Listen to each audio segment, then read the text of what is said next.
demikianlah kepercayaan kita terhadap yaitu Sang Hyang Widi. Nah sekarang bagaimana yaitu tentang kemanunggalan Sang Hyang Widi. Sang Hyang Widi ini sebenarnya tunggal satu, tetapi di sana ada berbagai manifestasinya. Nah dalam Weda disebutkan bahwa Ekam Sadwipra Bahuda Wadan Tiagnim yang 6 Matari Sukanam, yang artinya hanya orang bijaksana menyebutkan bahwa Tuhan itu sebagai Yama, ya itu hanya orang yang bijaksana. Itu disesuaikan dengan fungsi dan manifestasinya. Selain itu lagi bahwa disebutkan ada itu yang disebut dengan Dewa Trimurti, yang mana Tuhan itu sebagai pencipta disebut Dewa Brahma.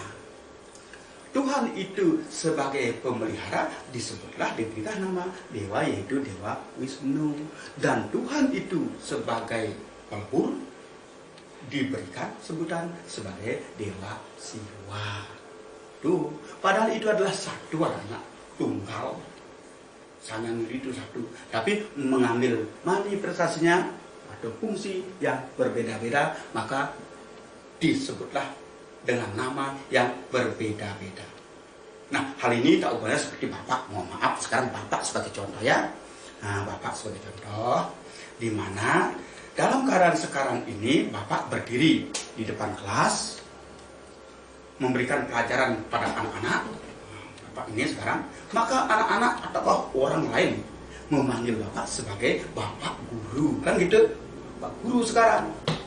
Tapi sebentar lagi anak-anak, Bapak setelah mengajar ini pulang ke rumah, nanti sampai di rumah Bapak akan yaitu membaca di kebun, menanam jagung, menanam padi.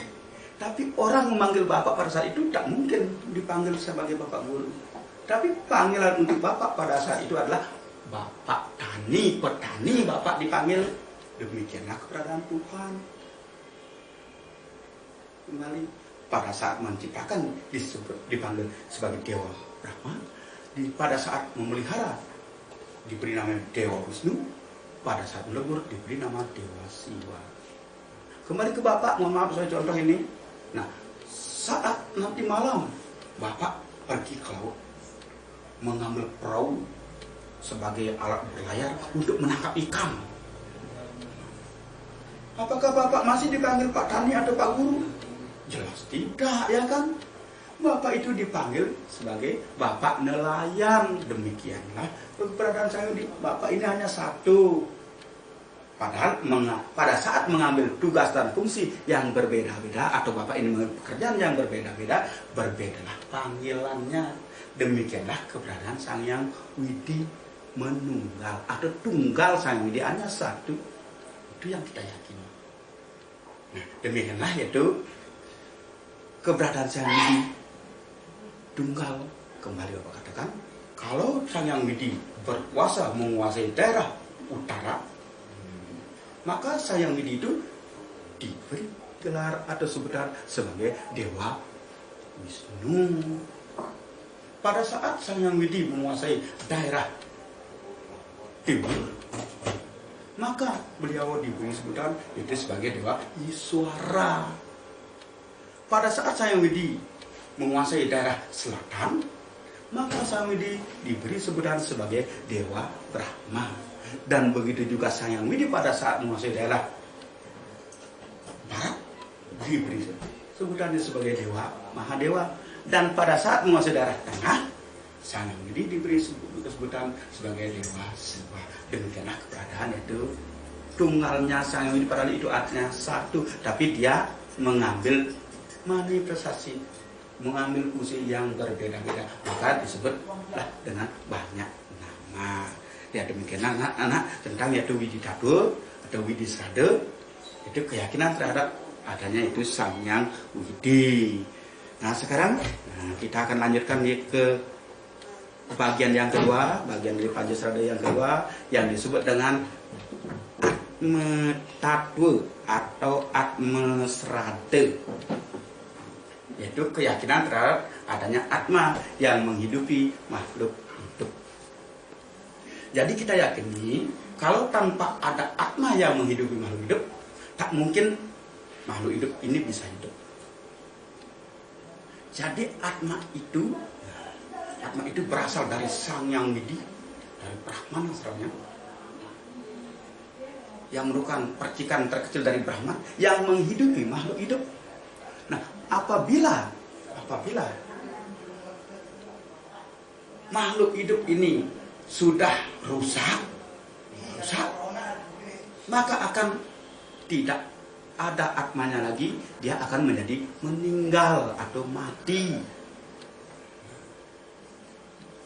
Nah, seperti kita sebagai manusia, nah, Bapak ini sudah tua, nanti tua, semakin lama semakin tua, badan Bapak sudah rusak, nah, semuanya sudah tidak dapat berfungsi, maka ditinggalkanlah oleh atma.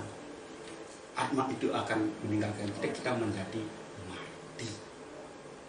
Demikian juga makhluk-makhluk yang lain. Kalau sudah tanpa atma, berarti dia adalah menjadi mati. Nah, maka dari itu, anak-anak ini semua haruslah pelihara diri kita agar diri kita tetap yaitu sehat, tetap baik, sehingga atma itu tetap berada pada diri kita, sehingga anak-anak tetap hidup. Tapi kalau badan rusak, atma itu akan meninggalkan kita, kita akan jadi mati. Tidak menunggu tua lagi umpamanya. Tidak. Anak muda pun bisa yaitu mati, asalkan badannya sudah rusak. Contoh umpamanya, ada pemuda membawa sepeda motor dengan yaitu mengebut terlaluan kecepatannya sampai tinggi. Begitu terjadi kecelakaan, maka rusaklah anggota tubuhnya. Kepalanya penyok, perutnya keluar, rusak dah. Maka hal tersebut akan menimbulkan kematian. Tidak mau atma di sana lagi. Maka anak-anak baik-baik membawa diri, biar bagaimana badan anak-anak sebagai wadah atma itu menjadi terus baik. Itu anak-anak. Pernah kan anak melihat orang yang demikian? Tentu pernah kan? Ataukah baca-baca dalam koran atau dalam televisi, kelihatan orang yang badannya rusak ditinggalkan oleh atma, mati dia. Nah, itu. Nah, demikian. Nah, kembali Bapak tadi katakan bahwa atma itu bersumber dari Brahman, asalnya dari. Maka dari itulah sekarang bagaimana yaitu sifat-sifatnya, sifat-sifat atma. Nah, sifat atma itu yang nomor satu dikatakan itu acodya, yang artinya tak terlukai oleh senjata. Bagaimanapun tajamnya senjata tidak akan melukai itu atma. Tetapi yang bisa luka itulah badan kasar. Kalau kita tertebas oleh senjata yang tajam, atma tidak ikut tertebas, hanya kita yang luka. Itu anak-anak, ya. Jadi atma itu tidak bisa terlukai oleh. Yang kedua, itu disebut dengan adaya, artinya tak terbakar oleh api. Jadi walaupun kita bertemu ke api, atma itu tetap. Walaupun kita dibakar, atma itu tidak akan terbakar. Nah, itu. Nanti hanya yang terbakar itulah badan kasar. Nah, yang ketiga itu akleda, yang artinya tak terkeringkan oleh angin. Yang terkeringkan anak kembali badan kasar yang terkeringkan, atma itu tidak. Yang keempat ada sebenarnya acesya, tak terbasahkan oleh air. Walaupun kita kehujanan basah kuyup, atma itu tidak terbasahkan. Hanya yang terbasahkan kita sampai menggigil. Atma itu tidak bisa basah oleh air. Yang kelima ada disebut atma itu dikatakan bersifat nitya, yang artinya abadi. Ya, abadi, kekal abadi. Yang keenam ada sebenarnya sarwagata, yang artinya di mana-mana ada, dimanapun ada atma. dimanapun ada Atma. Karena Atma ini bersumber dari Brahman, Pak katakan kembali, yang tidak ubahnya seperti itu matahari. Mataharinya itu Brahman, sinarnya itu Atma. Kemana? Kan ke seluruh dunia dia sinarnya.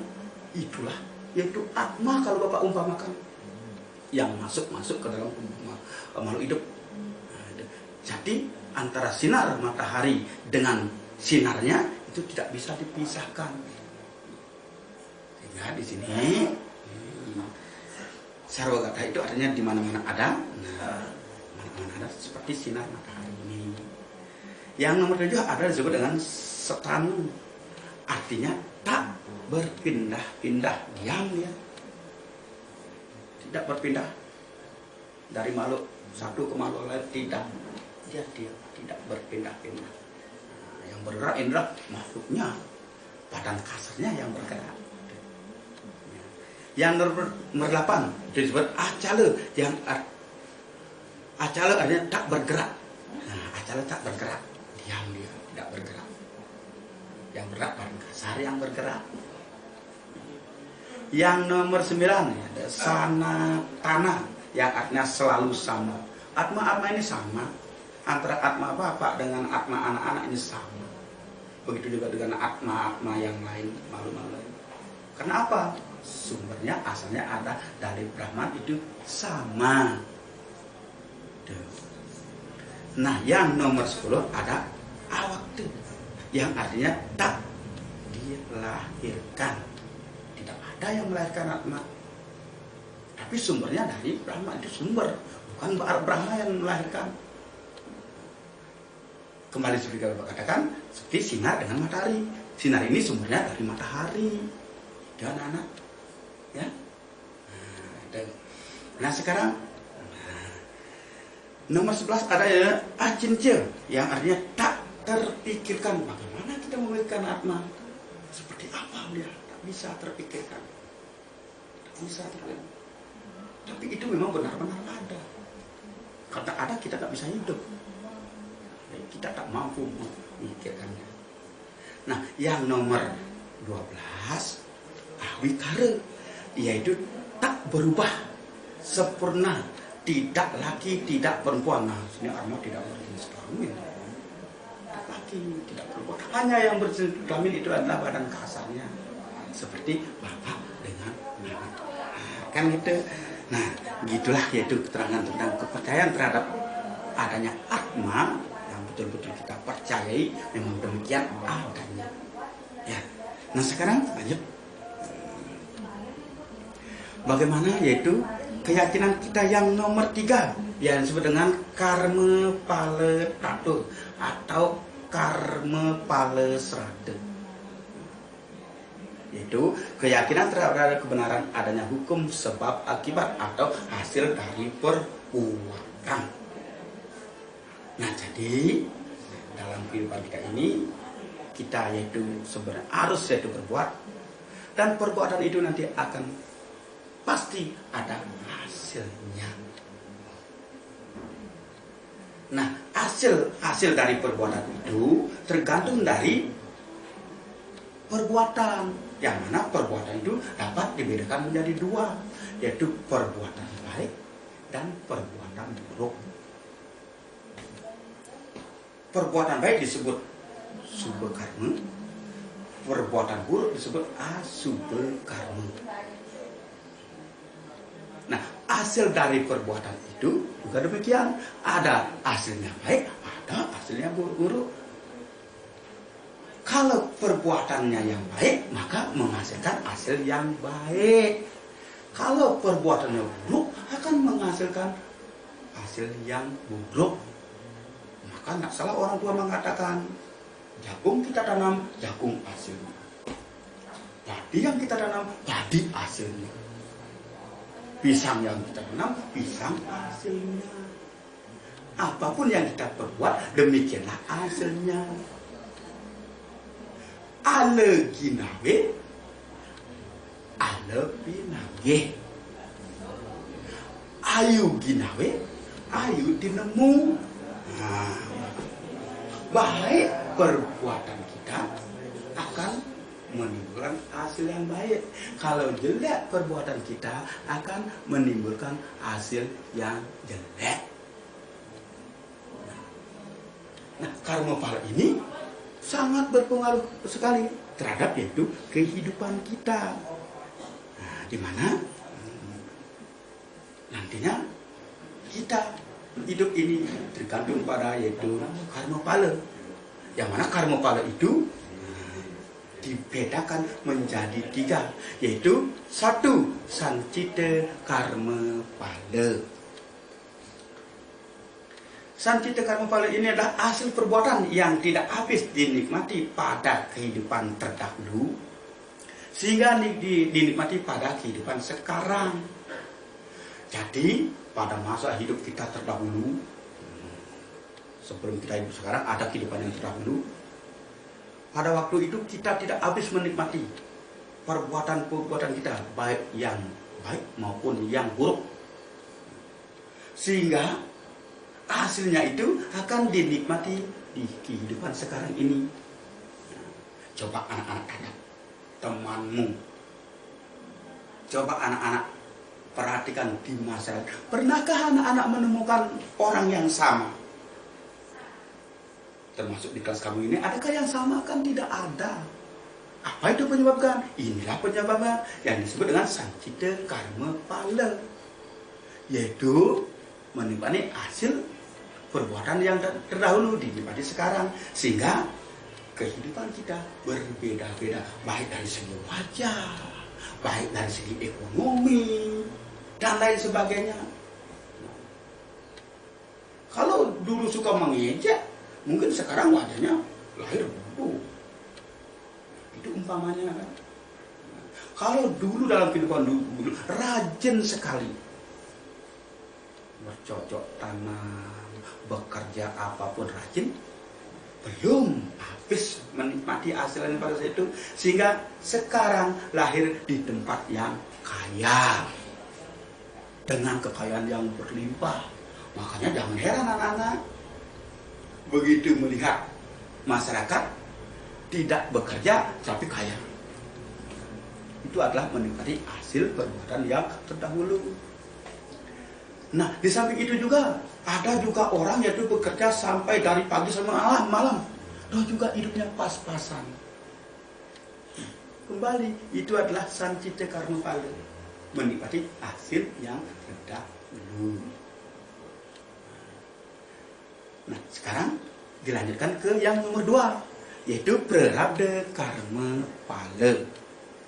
Prarabdha karma pala ini adalah yaitu akibat dari perbuatan kita sekarang langsung dinikmati pada kehidupan sekarang juga, tidak ada sisanya. Nah, sekarang anak-anak yaitu bercocok tanam, menanam padi, menanam jagung, lagi 6 bulan hasil kita nikmati. Itulah disebut karma pala. Sekarang kita berbuat baik, membantu teman, sehingga bagaimana kita dimudahkan dalam kehidupan, diberikan oleh Tuhan karena kita suka membantu. Itu hasilnya sudah sekarang dinikmati. Begitu juga kalau mencuri. Nah, sekarang mencuri, anak-anak bisa berpaling sampai tidak diketahui, tapi lagi 3 bulan ada curiga, diambil sampai ke kantor polisi, dihukum anak-anak. Nah, itu adalah prarabdha juga yang disebut dengan karma pala cicih juga prarabdha ini. Jadi dinikmati pada saat kehidupan sekarang berbuat, sekarang dinikmati. Nah, itulah yang disebut dengan prarabdha karma pala. Yang nomor 3, bagian dari karma pala ini ada disebut dengan yaitu kriyamana karma pala, yaitu hasil perbuatan yang tidak dinikmati pada saat berbuat sehingga dinikmati pada kehidupan berikutnya. Nah, sekarang anak-anak berbuat ini tapi tidak sempat menikmati. Tidak sempat. Anak-anak akan umpamanya begitu menanam belum menikmati hasilnya sudah meninggal. Nanti hasilnya itu akan dinikmati pada kehidupan yang akan datang. Nah, sepertinya umpamanya anak-anak sekarang menanam pohon kelapa belum habis dinikmati, sudah nantinya sampai di kehidupan yang akan anak-anak akan hidup lahir di tempat orang yang punya kelapa banyak. Demikianlah contohnya. Ya. Nah, demikian itu keberadaan daripada karma pala. Sekarang lanjut kita yaitu ke bagian yang keempat yang disebut yaitu punarbawa tatu atau punarbawa serada, yaitu keyakinan terhadap adanya kelahiran kembali. Yang mana kelahiran kembali ini adalah yaitu samsara. Ya. Kita dilahirkan kembali di sini sebenarnya sangat-sangat bersyukur. Di mana dengan kelahiran sekarang yang berulang-ulang ini kita dapat yaitu memperbaiki daripada perbuatan-perbuatan kita yang jelek di masa lalu, yang jelek di masa kehidupan yang terdahulu. Sekaranglah kita perbaiki kesempatannya. Itu makanya kita dalam dilahirkan sekarang ini haruslah berusaha yaitu berbuat baik kembali kepada orang lalu. Kalau baik kita berbuat, hasilnya nanti akan baik. Nah, demikianlah yaitu tentang yaitu punarbawa tatu. Nah, sekarang lanjutkan yang ke berikutnya yaitu moksa tatu atau moksa serada, yaitu keyakinan terhadap kebebasan yang tertinggi, yakni bersatunya Atma dengan yaitu Brahman. Nah, di sini kebebasan yang tertinggi sini apa yang disebut dengan yaitu moksa, bersatunya Atman dengan Brahman. Itu adalah didasari dengan yaitu perbuatan yang baik. Nah, sekarang tingkatan-tingkatannya untuk mencapai moksa. Ada itu yang disebut dengan moksa, yaitu kelepasan dengan meninggalkan bekas berupa badan kasar. Nah, begitu bersatunya Atma dengan Paramatma atau dengan Brahman, dengan yaitu meninggalkan yaitu badan kasar. Nah, dengan meninggalkan manyak gitu. Itu disebut dengan moksa. Kalau nomor 2 itu adimoksa, kelepasan dengan meninggalkan bekas yaitu berupa abu. Nah, pada saat meninggal, karena itu orang berbuat baik bisa mencapai itu Brahman, maka yang ditinggalkan itu adalah abu. Jadi orang tersebut mampu membakar dirinya sendiri sehingga pada saat meninggal dia hanya meninggalkan abu. Nah, begitu juga yaitu yang terakhir yang disebut dengan paramomoksa, kelepasan tanpa meninggalkan bekas. Nah, di sini begitu orang meninggal hilang seketika, tidak ada badan kasar. Itu disebut dengan paramomoksa. Ya, demikianlah yaitu tingkatan-tingkatan moksa.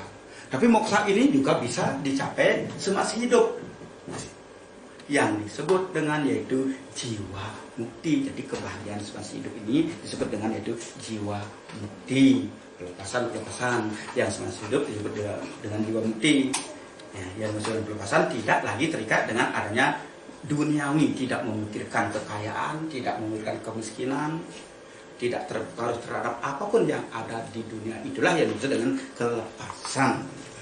Nah, demikian anak-anak tentang yaitu moksa tatwa. Nah, sekarang sebelum Bapak simpulkan bagaimana, ada ya pertanyaan? Nah, tolong ya, kalau ada pertanyaan nanti anak-anak yaitu chat, tuh ketik di WA, kirim di grup.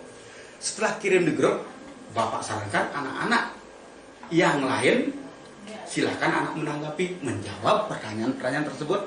Nanti Bapak akan meluruskan kembali. Nah, demikianlah pembelajaran sekarang.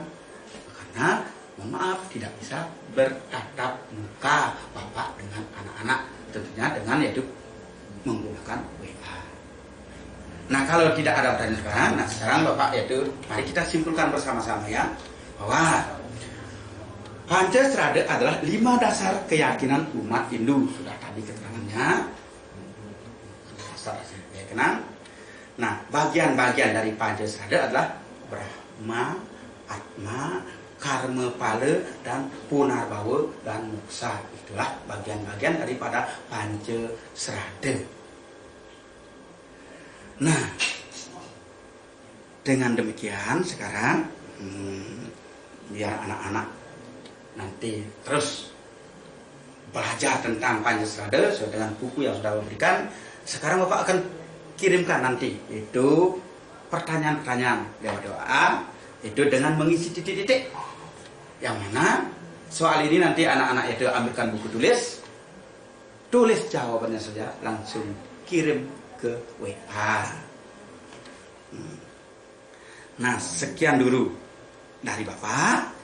Nah, Bapak informasikan untuk pembelajaran berikutnya bahwa pembelajaran berikutnya akan Bapak kasih yaitu tentang Tatuam Asi.